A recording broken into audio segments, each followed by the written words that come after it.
은혜로운 찬양 감사를 드립니다. 할렐루야. 우리 예배당에서 아니면 각자의 처소에서 예배드리시는 우리 주님의 모든 백성들, 하나님께서 여러분들과 함께 하시고 하늘의 은혜와 은총을 마음껏 내려주시기를 주님의 이름으로 축복합니다. 아멘. 코로나19가 시작되고 나서 가장 치명적인 타격을 받은 공동체, 교회입니다. 얼마 전 한 여론조사에서 우리나라 사람들의 76%가 교회를 신뢰하지 않는다라는 통계가 나왔죠. 교회가 가장 잘 나갈 때에 약 한 20% 정도가 기독교인이다라는 통계가 있었습니다.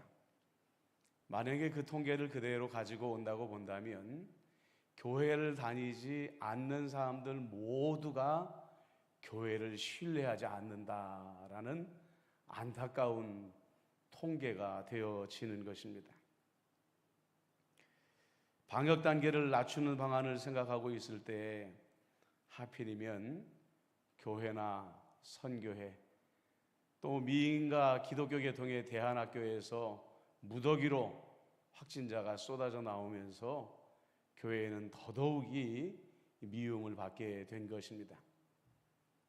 그리고 한 언론사의 기사를 보면서 정말 통탄했던 일이 무엇이냐면 신천지조차도 너무 당연하게 기독교의 한 분파로 그렇게 소개하고 있는 것을 보면서 기독교 전체가 정말 큰 공경에 처해 있구나 하는 생각을 가질 수밖에 없었습니다.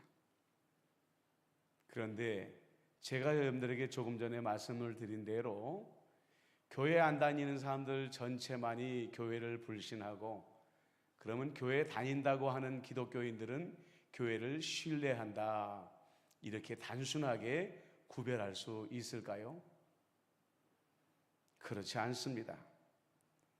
교회를 다니는 사람들 중에서도 적지 않은 사람들이 교회를 불신하고 있습니다. 또 가나안 성도라는 이름을 가지고 교회를 떠나고 있는 성도들이 지금 이 코로나19 시대에 얼마나 많은지 모릅니다. 가슴 아프고 슬픈 일입니다. 그리고 무엇보다도 진심으로 우리 김유리 장로님이 말씀하셨던 것처럼 교회의 지도자들과 교회가 먼저 참여해야 될 시기가 이 시기인 것입니다. 하지만 저는 지금 코로나19를 핑계로 삼아서 교회를 떠나고자 하는 이들을 향해 꼭 말하고 싶은 것이 있습니다. 여러분들은 정말 교회가 싫어서 교회를 떠나는 것입니까? 아니면 예수님이 싫어서 떠나는 것입니까? 진리를 바로 전하지 않는 교회, 타락한 교회는 저는 누구에게든지 떠나라고 말합니다.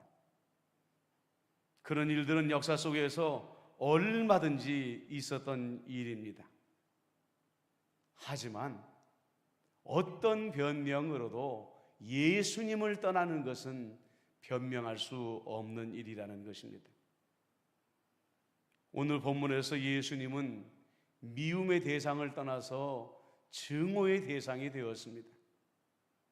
그 당시에 유대인들이 다른 사람들을 비난하거나 조롱하거나 멸시할 때에 가장 자주 사용하던 말이 너 사마리아 사람이지, 너 귀신 들어갔구나 하는 말이었습니다. 그런데 예수님은 이 말을 동시에 들었습니다. 우리가 너를 사마리아 사람이라고 말하는 것이 이상한 일이 아니구나, 네가 귀신 들렸다고 말하는 것이 이상한 일이 아니구나, 이렇게 예수님을 조롱하고 멸시했습니다. 그런데 예수님은요, 이런 조롱에도 멸시에도 꿈쩍도 하지 않았습니다.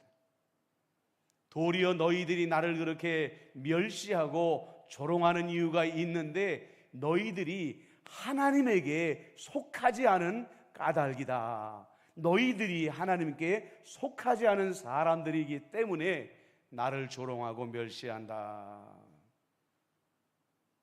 이렇게 말하고 있습니다. 교회가 싫어서 교회를 뛰쳐나간 가난한 성도들이 있다고 말씀을 드렸죠. 그런데 한번 생각해 보십시다. 교회가 이렇게 타락했기 때문에 나는 교회를 다니지 않는다, 교회에 속하지 않는다 하는 것이 정말로 예수님 앞에서 자기 자신을 합리화할 수 있겠느냐는 것입니다. 교회를 다니지 아니하고 우리가 언제까지 하나님께 속한 사람으로 살아갈 수 있을까요? 우리의 원수인 사단이 우리를 그대로 내버려 둘 것이라고 생각하십니까? TV에서, 인터넷에서, 유튜브에서 내가 듣기 좋아하는 목사님의 설교들을 골라 들으면서 나는 이 정도면 됐어 하고 교회에 속하지 않을 때 사단이 내 영혼을 그래 잘하는구나 하고 내버려 두겠냐는 것입니다. 교제도 없이 봉사도 없이 나홀로 살아가는 성도들은 사단의 표적이 되어줄 수밖에 없는 것입니다. 교회가 타락했기 때문에 떠났다고 한다면 그 사람은 좋은 교회를 찾아가서 그 교회에 정착할 성도로서의 의무가 있는 것입니다. 교회라는 것은 예수님과 믿는 성도들의 모임이기 때문에 교회를 떠나서 홀로 존재한다는 것은 성도로서의 자격을 이미 잃어버린 것입니다. 우리는 교회에 정착해야 됩니다. 함께 교제하고 함께 예배하며 함께 섬기며 견고한 진을 세워 놓아야 사단의 먹이가 되지 않을 수가 있는 것입니다. 저는 신천지 같은 이단들이나 사이비들이 말하는 이른바 시한부 종말론을 말하지 않습니다. 이런 저런 징조를 앞에다 세워두고 이제 몇 년도면 몇 년 후면 예수님께서 오셔서 오직 신천지 안에 있는 사람들, 사이비 집단 안에만 있는 사람들을 구원하시고 나머지는 다 불로 심판하실 것이다 라고 주장하는 저들의 시한부 종말론을 저는 신뢰하지 않습니다. 하지만 성경에 기록되어져 있는 예수님의 말씀대로 저는 종말이 온다는 것을 믿습니다. 그리고 성경에 나와 있는 말씀대로 심판의 날이 온다는 것도 저는 확신하고 있습니다. 오늘 말씀 51절을 보십시오. 진실로 진실로 너희에게 이르노니 사람이 내 말을 지키면 영원히 죽음을 보지 아니하리로다. 마지막 심판의 날이 있다는 것을 예수님이 분명히 말씀하고 있지 않습니까? 우리는 이 코로나 시대에 종말이 다가오고 있다는 거대한 경고의 나팔의 소리를 들을 수 있어야 됩니다.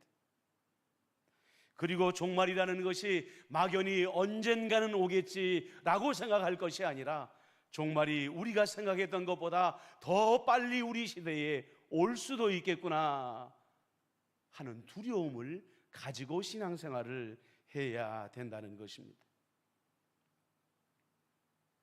여러분에게 좀 엉뚱하게 생각될지 모르는 질문을 드려보려고 합니다. 온 세계에 창궐한 코로나19 바이러스를 다 모아보면 그 무게가 얼마나 될까요? 생각해 보신 적이 있습니까? 이스라엘의 바이츠만 과학연구소라는 것과 미국의 캘리포니아 공대가 연구를 해보았습니다. 도대체 지금 전 세계에 흩어져 있고 이 창궐하는 코로나19 바이러스의 총 무게가 얼마나 될까 연구를 해봤더니 대략 1kg 정도 된다고 합니다. 그런데 이 1kg 정도 되는 바이러스가 1억 명을 감염시켜 놓고 사람들을 죽음의 공포에 떨게 하고 있다는 것입니다. 세계의 경제의 축을 지금 이 시간에 무너뜨리고 있다는 것입니다. 주님께서 작정하신 날이 오면은 여러분 1kg의 바이러스로 세상을 심판하실까요? 그 정도로 심판이 끝날 것이라고 생각하십니까? 코로나19가 끝나고 나면 많은 전문가들은 교회가 다시 일어나기보다도 심각한 타격을 입고 무너져갈 가능성이 더 크다고 경고하고 있습니다. 사탄이 교회에 대한 혐오와 증오를 퍼뜨리고 교회 다니는 성도들의 마음을 아까 말씀을 드린 것처럼 무너뜨려 버릴 것이기 때문입니다. 그러기 때문에 지금 우리 성도들은 지금 결단해야 됩니다. 엘리야가 갈멜산에서 너희가 바알의 편에 서겠느냐 여호와의 편에 서겠느냐 외쳤던 음성이 지금 이 시대의 모든 성도들을 향하여 외쳐지고 있다는 것을 알아야 된다는 거죠. 지금 우리는 누구의 편에 서게 될 것인가 우리가 스스로 판단하고 결정하고 결단하며 살아가야 된다는 것입니다. 다시 말씀드리지만 교회가 방역에 실패하고 헛된 종말론을 퍼뜨린 것은 일부 타락한 교회들의 문제일 뿐입니다. 이 일로 말미암아 우리의 믿음이 식어지거나 우리가 교회를 떠났다고 해서 다시 한번 말씀드리지만 마지막 날 심판 자리에서 주님 앞에 변명거리가 되어줄 수가 없다는 것입니다. 중요한 것은 예수님입니다. 그분이 2000년 전에 우리를 위해 십자가에 죽으시고 우리의 죄를 사하여 주신 복음의 핵심은 2000년 동안 단 한 번도 변한 적이 없습니다. 그분이 2000년 전에 우리를 위해 십자가에 죽으심으로 말미암아 우리가 살게 된 복음의 핵심이 달라진 적이 단 한 번도 없다는 것입니다. 교회 역사 속에 2000년 동안에 교회는 수도 없이 타락했었습니다. 어둠의 시대를 맞이했던 적도 있었습니다. 그러나 진리는 변한 적이 없습니다.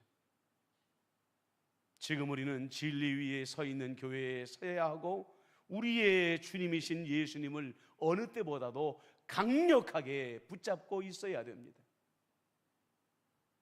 주님은 자신이 하나님의 편에 서 있다 말할 수 있는 가장 확실한 증거가 있다고 말씀하십니다. 그것은 나는 오직 내 아버지를 공경한다 라는 표현입니다. 공경한다는 것은 두려워한다는 것입니다. 그리고 그분만을 존경한다는 것입니다. 그리고 그분에게만 순종한다는 것을 의미하는 것입니다. 예수님은 자신을 조롱하고 저주하고 죽이겠다고 공격하는 무리들보다도 하나님을 더 두려워하고 하나님을 공경했고 하나님에게만 순종하셨습니다. 주님이 겟세마네에서 마지막으로 시험을 당할 때에 두려움과 공포에 시달리셨습니다. 땀에서 피가 쏟아져 나올 만큼 두려움과 공포에 시달리기도 했지만은 결국은 자신을 십자가에 내어주시기로 하신 아버지의 뜻에 순종하시고 그 길을 끝까지 걸어가셨던 것이죠. 세상은 지금 이 시대나 코로나19가 끝나도 끊임없이 교회를 조롱하고 멸시할 것입니다. 우리가 만약에 전도를 다시 시작한다면 아마도 100여 년 전에 우리 선배들이 당했던 그런 핍박을 각오해야 될지도 모를 것입니다.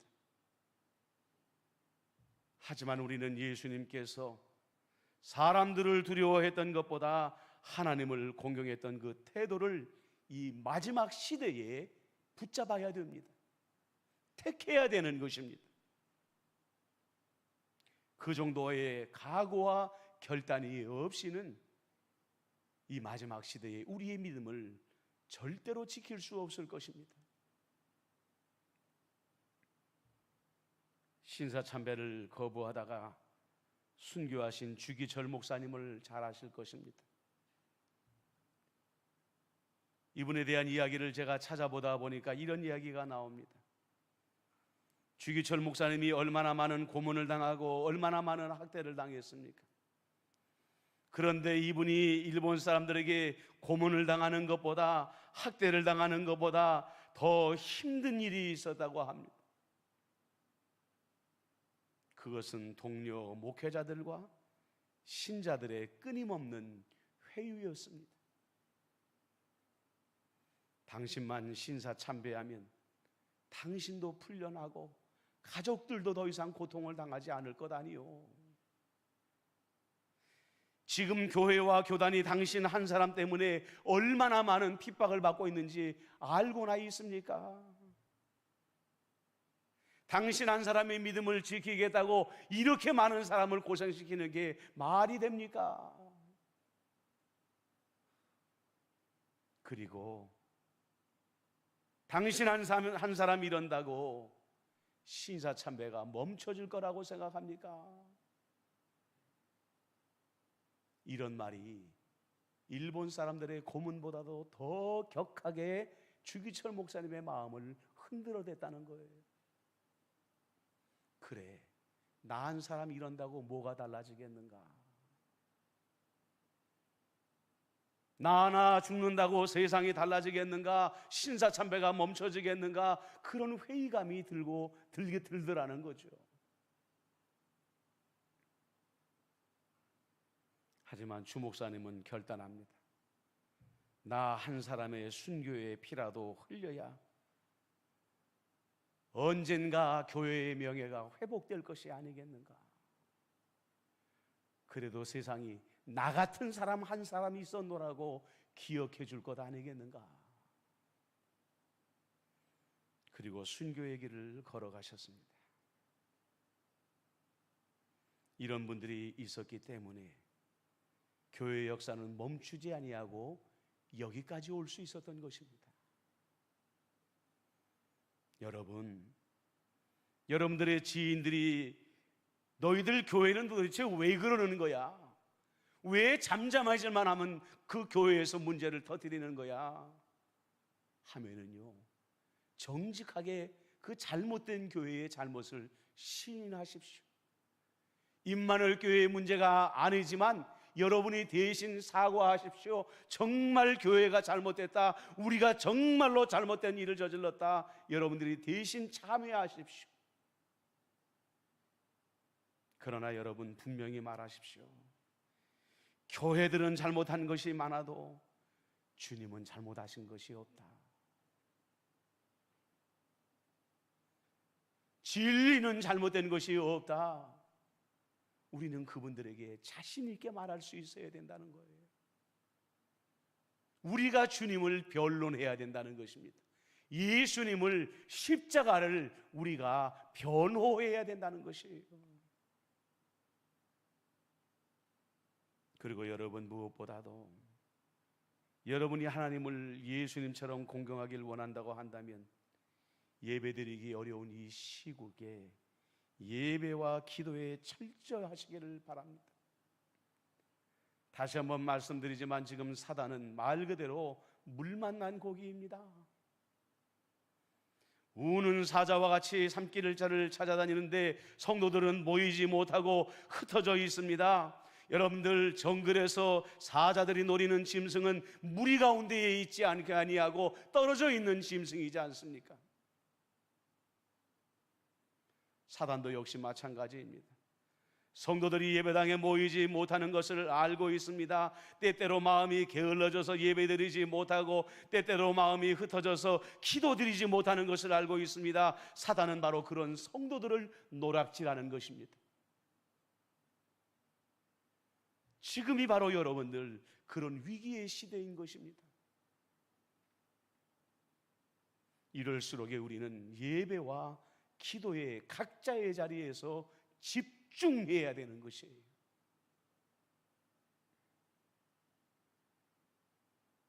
제가 대강수를 해오려 보니까